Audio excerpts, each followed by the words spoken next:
नमस्कार, मैं हूं दीपक खताबिया और आप देख रहे हैं MP44 न्यूज़। इस वक्त हमारी टीम पहुंची है ग्राम भोलियावास।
इसी की तरह इसकी रखवाली की जाती है।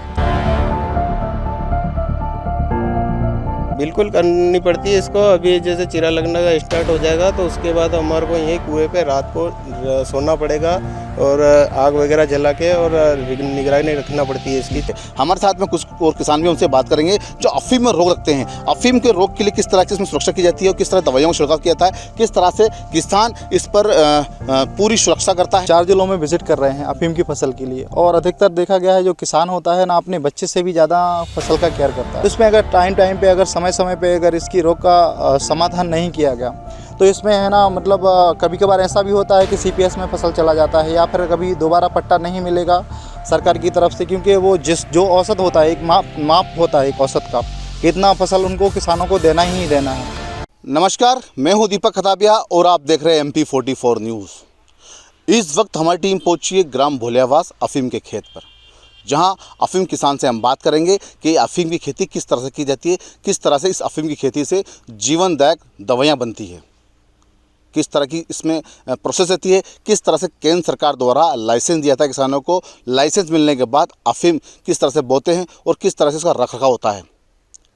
जिस तरह से परिवार में एक बच्चे को पाला जाता है उसी तरह से अफीम की खेती को लेकर किसान चिंतित रहता है। एक परिवार की तरह अपने बच्चों को पालता है, उस अफीम की खेती करता है। कड़ाके की ठंड हो या मौसम कैसा भी हो, लेकिन वो अपने खेत को नहीं छोड़ता है। रात भर आग जलाकर खेत की रक्षा करता है। ये देख सकते हैं किसान ने किस तरह से पूरी अफीम की खेत को सुरक्षा के कई इंतजाम कर रखे हैं। हम बात करेंगे अफीम किसान से कि आखिर अफीम की खेती को लेकर किसान कितना चिंतित रहता है और एक तरफ किसान में अफीम की खेती को लेकर उत्साह भी रहता है, क्योंकि ये कहा जाता है जिस किसान परिवार में अफीम का पट्टा होता है उसकी कहीं ना कहीं गाँव में रुतबा होता है। हमारे साथ में है अफीम किसान, उनसे बात करेंगे। सर, स्वागत है आपका MP44 में। अफीम की खेती में अब धीरे धीरे फूल आने लग गए हैं और फूल के साथ डोडे भी आने लग गए हैं। किस तरह से खेती की जाती है और किस तरह से केंद्र सरकार द्वारा आपको लाइसेंस मिलता है और लाइसेंस मिलने के बाद में किसान किस तरह से अफीम को बोता है? जी सर, नमस्कार। मेरा नाम हुक्मीचंद धाकड़ भोलियावास से। केंद्र सरकार से हमारे को अफीम का लाइसेंस मिलता है अक्टूबर महीने के आसपास।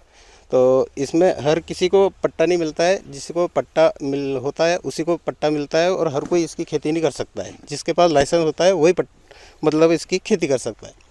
बोने के बाद इसको उगने में मतलब 10 से 11 दिन में ये बाहर आती है। 15 दिन या 20 दिन के आसपास इसकी नींदे गुड़ी चालू हो जाती है। नींदे गुड़ी होने के बाद इसमें खाद वगैरह दवाई वगैरह स्प्रे करके फिर पिलाते हैं इसको। ऐसे करके ये बड़ी होती है और इसके फूल आने मतलब 2.5 से 3 महीने में इसके फूल आने स्टार्ट हो जाते हैं। फूल आने के बाद फूल आने के बाद मतलब 20 से 25 रोज़ के बाद इसमें चीरा लगाने का काम चालू हो जाता है।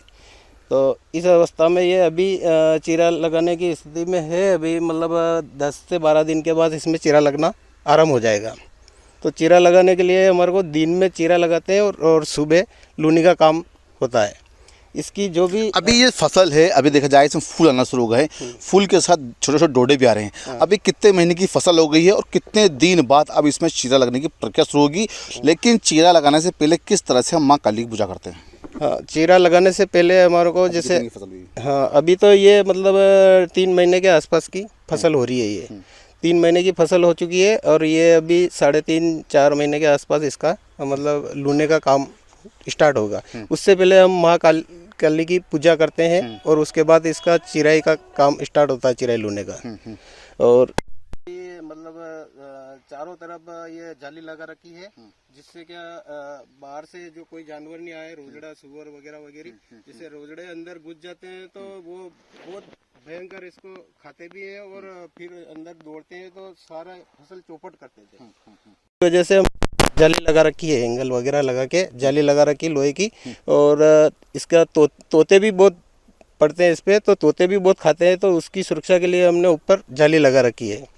इस तरह से इस फसल को हम बड़ी करते हैं और बड़े व्यवस्थित ढंग से, और इसकी जो भी मतलब आती है उसका एक अभी देखा गया है कि ठंड का समय है, कड़ाके की ठंड पड़ रही है। किसान किस तरह से इस अफीम की रखवाली करता है, किस तरह सुरक्षा करता है, किस तरह से एक परिवार में जिस तरह बच्चे को पाला जाता है, क्या उसी की तरह इसकी रखवाली की जाती है? हाँ, बिल्कुल करनी पड़ती है इसको। अभी जैसे चिरा लगने का स्टार्ट हो जाएगा तो उसके बाद हमारे को यहीं कुएं पे रात को सोना पड़ेगा और आग वगैरह जला के, और निगरानी रखना पड़ती है इसकी। चोरों का भी आतंक रहता है जिसमें, तो हमारे को रात को भी यहीं मतलब सोना पड़ता है और इसकी सुरक्षा करनी पड़ती है। देखा गया है कि नीमच मंदसौर में कहीं ना कहीं तस्करों का बड़ा ये गढ़ माना जाता है। यहाँ पे अफीम के खेत में डोडे तोड़ के ले आते हैं। क्या लगता है किसानों को लट के सारे, बंदूक के सारे, रात भर इसकी पहरेदारी करनी पड़ती है? बिल्कुल करना पड़ती है, सब पहरेदारी बिल्कुल करना पड़ती है। इसके मतलब सुरक्षा के लिए हमारे को यहीं सोना पड़ता है और लट वगैरह लेके, और जैसे भी मतलब इसकी सुरक्षा की जाए वैसे करते हैं। अफीम की खेत किसान के लिए किस तरह से गांव में सम्मान होता है, किस तरह से अफीम का जो जिसका पट्टा होता है, किस तरह से गाँव में उसका रुतबा होता है? हाँ, रुतबा तो क्या है, ठीक है, बस अब अफीम का पट्टा है तो क्या ठीक है, हाँ इसके पास भी अफीम का पट्टा है। इस तरह से लोग यूँ करते हैं, बढ़िया मानते हैं। काश्तकार है, यूँ अच्छा काश्तकार है। क्यों लगता है जब गांव में जाते हैं तो इस पास अफीम का पट्टा है तो एक अलग ही निगाह से लोग देखते हैं, सम्मान मानते हैं कि यार ये किसान है, इसको अफीम का पट्टा है? क्या साहूकार की निगाह में आता है कि वो? नहीं, साहूकार की निगरानी में मतलब है साहूकार ही है, पर उसको साहूकार की निगरानी में सरकार नहीं देखती है, जैसे कि हाँ ये देखा जाएगा। अब कहीं ना कहीं धीरे अंतिम समय जब आएगा इसका, तो किस तरह से सरकार, केंद्र सरकार को आप इसको अफीम देते हैं, उसके बाद फिर डोडा को किस तरह से नष्ट करते हैं, और इसका पोस्ते के भाव किसानों को किस तरह से मिलते हैं, किस तरह से अफीम की खेत एक लाभ की खेती है? हाँ, अफीम की खेती लाभ की खेती है। इसमें ये है कि मतलब पोस्ते का भाव अच्छा है, उस हिसाब से इसका मतलब ठीक है। किस तरह के भाव रहते हैं पोस्ते के? पोस्ते के अभी तो कम है, पहले ज़्यादा थे, मतलब 1 से 1.25 लाख रुपए, 1.5 लाख रुपए थे पहले भाव, अभी 1 के आसपास चल रहे हैं।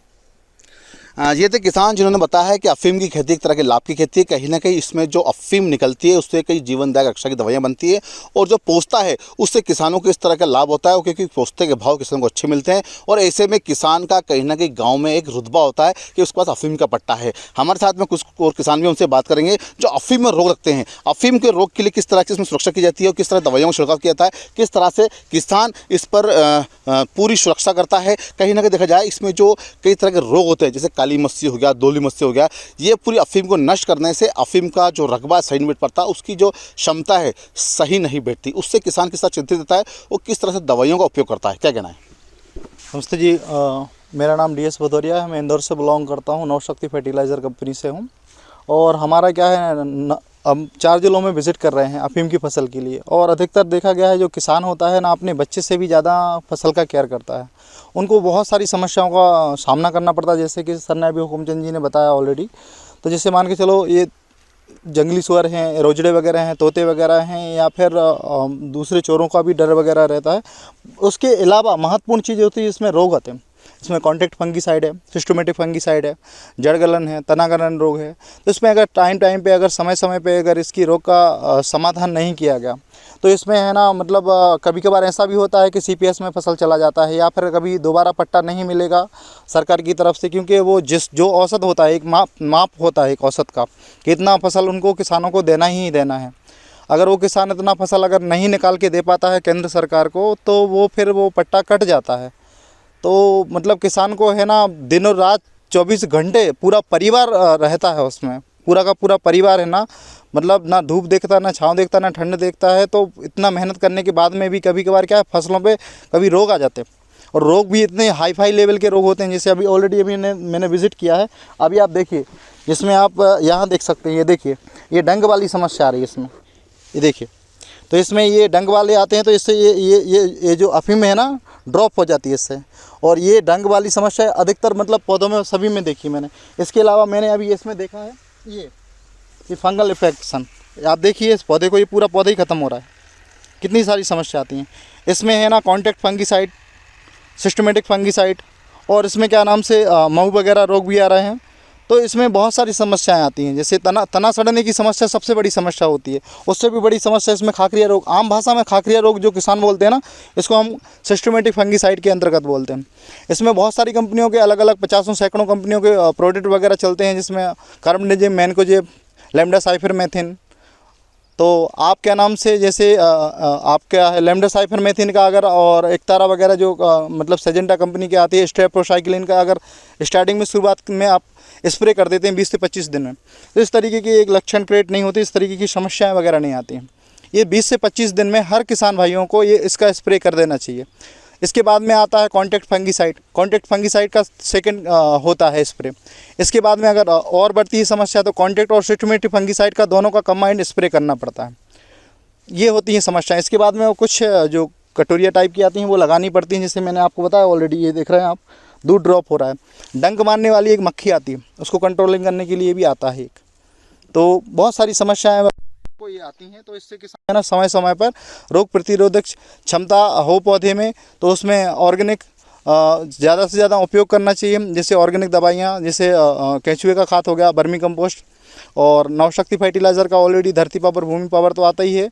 और उसमें क्या है, माइक्रोन्यूट्रिएंट्स वगैरह का समय समय पर उपयोग वगैरह करना चाहिए। तो ये थे हमारे साथ में किसान और कहीं ना कहीं जो कुछ कंपनी के लोग भी आए थे, जिन्होंने बताया कि अफीम की फसल कितनी महत्वपूर्ण होती है, किस तरह से सुरक्षा की जाती है। किसान ने बताया कि जिस तरह से हमारा परिवार होता है, परिवार में एक बच्चा था, उसी तरह इस अफीम की खेती की जाती है। क्योंकि जो केंद्र सरकार द्वारा जो पट्टे दिए जाते हैं, उसमें एक एक दाने दाने का और एक एक चीज़ का उनको किसानों को हिसाब दिया जाता है, और रकबे का पूरा इसमें कई जो रकबा होता है उसका भी ध्यान रखा जाता है किसान। और किसान का कहना है कि जब इसमें कई तरह की बीमारी आती हैं, तो अगर उसमें बीमारी को लेकर अगर फसल ख़राब होती है, तो ऐसे में कहीं ना कहीं रकबा पूरा बैठ नहीं पाता, जिससे पट्टा कट जाता है। और किसान पूरी जब तक अफीम की फसल कट नहीं जाए, जब तक उस चिंता में लगा रहता है, उसकी सुरक्षा में रात दिन लगा रहता है। MP44 के लिए दीपक खताबी की विशेष रिपोर्ट।